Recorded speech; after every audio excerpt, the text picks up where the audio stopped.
Since si VP Sara lang po yung nag-submit ng liquidation. Pero Ba't hindi mo alam? if I may clarify po. Ba't hindi Wind mo up. alam? Nandun ka na noong 2014. Dapat Opo. alam mo yun eh. So nagkakaroon po ng special allotment release order kapag Alam merong... ko kung ano ang SARO, matagal na, tumanda na po kami sa gobyerno. Yes po. Hindi, COA ang yung tanong, SARO po. nabigyan ng confidential funds, humingi at nabigyan. May SARO eh. We wouldn't know Yun if lang it is naman ang used po. tanong eh. Of course you know, may SARO. Pero kung may SARO nga, na pinakita sa iyo kahapon at mapatunayan nila, ibig sabihin nun, meron pero walang niliquidate sa inyo. Maaari po, Your Honor. Pwede po. Yun lang naman yung tanging rason, di ba? Apologies po, may apologies hindi po, Senator nirelease. Ivy.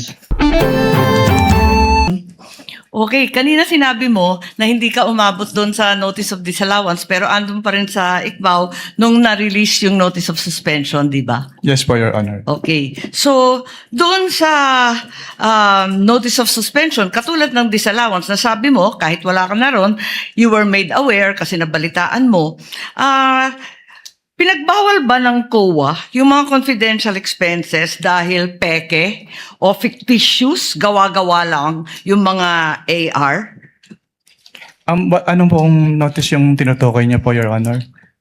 Doon sa mga AR ng OVP, meron bang sinabi na gawa-gawa lang, hindi tunay, peke?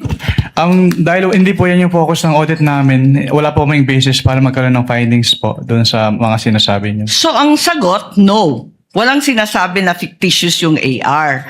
At doon sa AOM, pati sa suspension, ganun na rin sa ND, sinabi ba ng COA na yung AR and documentary evidence of payments, yung DEP, peke, falsipikado, huwad? Since hindi po yan yung focus ng audit po namin, wala po kaming findings about that, Your Honor. Sinabi ba doon na falsipikado yung DEP at saka yung AR? Na it was forged, kumbaga? Wala pong ganong findings, Your Honor. Wala rin, di ba? At doon sa mga pangalan ng mga recipient ng award, tama ba ako sa pagkaintindi na hindi rin sinita ng COA yung mga kakaibang pangalan tulad ng Mary Grace Piatos, Andy Lim, etc. Ang sinabi at binanggit talaga ng COA ay yung mga datos na hindi tumutugma. Tama ba? Since what we do is compliance audit po at wala namang provision yung circular as to the use of aliases, yes po, wala po kaming findings po. Kasi sabi mo nga, neither allowed nor prohibited. Tama po. So, doon sa AOM at sa notice of suspension, the names of these reward recipients was never raised by COA. Di ba? Yes po. Tama. Dahil nangyayari talaga na kakaibang pangalan ang binibigay kapag confidential or intelligence fund. Kaya isa pang tanong ko, dun sa notice of suspension, pati na rin sa ND, ang pagkaintindi natin, final ba ito o hindi? Kapag sinabi po kasing notice of disallowance under the joint circular, meron na pong obligation to restitute agad. Tama, final siya sa COA. Pero kahit ang desisyon ng COA, pwedeng dalhin sa Supreme Court para maging pinal na pinal. Di po ba? I-clarify ko lang po, kapag dumating na po kasi sa Supreme Court, ang tanging ground na lang po dyan ay grave abuse of discretion amounting to lack or excess of jurisdiction. So wala na pong kinalaman po yung factual matters. Ganun nga, talaga naman na matters of fact, hindi naman rin na-raise sa Supreme Court, tama ka doon. Pero hindi pinal. Pwedeng dalhin sa Korte Suprema. At no point are these final. I-clarify ko lang po, yung decision po ng COA to restitute ay hindi po apektado nung pag-file sa Supreme Court. So kahit mag-file po sila ng petition for certiorari sa Supreme Court, kailangan na po nilang ibalik kaagad kasi yung pendency po ng petition for certiorari, hindi po niya na-stay yung obligation to Naintindihan restitute. natin yun, pero hindi pa tapos ang kaso. Pwede pang dalhin sa Korte Suprema, hindi po ba?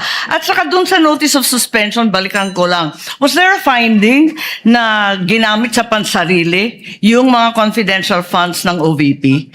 That is a presumption po under the joint circular. Misappropriated ba yun? Kindly wrap up. That is a presumption Judge po. Marcos. Hindi po kailangan directly sabihin kasi nagkaroon po ng presumption. Pero hindi sinabi. Sa madaling sabi, Pero dahil wala presumption talagang po siya, hindi po siya kailangan sabihin, Your Honor. Naintindihan ko, pero wala doon. Is there a COA finding na ninakaw ang confidential funds doon sa various AOMs and notice? Meron bang sinasabi doon na ninakaw? It was stolen? There is a prima facie evidence na nagamit po siya for personal use or benefit under the joint circular. Kaya nga, pwede lang itanong kasi nalito ako kahapon. Kahapon sinabi mo na si VP Sara lang ang first and only vice president that you audited na may confidential funds. Hindi, sinabi mo yun, di ba? Yes po, Your Honor. Tapos, kahapon, nung pinakita ng depensa, yung SARO na si VP Binay, noong 22 December 2014, may binigay na 6 million kay VP Binay ang DBM.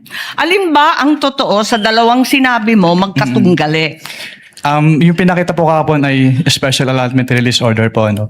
So nagkakaroon po ng special allotment release order kapag Alam merong... ko kung ano ang SARO, matagal na, tumanda na po kami sa Yes po. gobyerno. Pero hindi po kasi yan niliquidate sa ICFAO. So we wouldn't know if it was used Hindi, or pero not. klaro, may katibayan na hindi ka isa-isang VP, si VP Sara. Your Honor, since hindi po nagsabit ng liquidation, Teka. hindi din po... Teka, nandun ka na sa ICBAO noong 2014, sabi mo, di ba? Yes po. O kaya nga, Opo. o di kahit si VP Binay may confidential funds, the only VP audited was VP Sara. Ganun If ba I- yon? Since si VP Sara lang po yung nagsubmit ng liquidation. Pero Ba't hindi mo alam? if I may clarify po. Ba't hindi Wind mo up. alam? Nandun ka na noong 2014. Dapat Opo. alam mo yun eh. If I may clarify po, Your Honor. Since wala pong budget dun sa GAA as to confidential fund at hindi naman po nag-liquidate si BPB9 nung kanilang confidential fund. So hindi pa namin alam kung ginamit at hindi na po nakarating sa Hindi, COA ang yung tanong, SARO po. nabigyan ng confidential funds, humingi at nabigyan. May SARO eh. We wouldn't know Yun if lang it is naman ang used. tanong eh. Of course, you know, may SARO. Sinabi mo nga, totoo yung sarong yun. Anyway, alin ang totoo? Si VP Binay o si VP Sara? Talaga bang totoo yung dalawa o iisa lang? We don't know.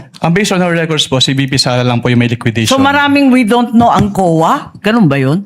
Based on our records po, si VP Sara lang po yung nag-liquidate nung confidential fund. Eh may record nga ng SARO. Maraming salamat. To clarify and finish that point, if there was no liquidation, there's nothing for COA to look at. But it's possible that indeed confidential funds were given to the former Vice President Binay. Yes po, Your Honor. So from your end, alam mo lang, wala kasi walang pinaliquidate sa inyo. Yes po. And wala din po siya sa GAA po ng 2014, Your Honor. Pero kung may SARO nga na pinakita sa iyo kahapon at mapatunayan nila, ibig sabihin nun, meron pero walang niliquidate sa inyo. Maaari po, Your Honor. Pwede po. Yun lang naman yung tanging rason, di ba? Apologies po, may apologies hindi po, nirelease. Senator Ivy. Yan ang ating Bravo Balita. Salamat sa panonood. Follow at subscribe at like na po kayo sa aming Facebook, YouTube at TikTok channel.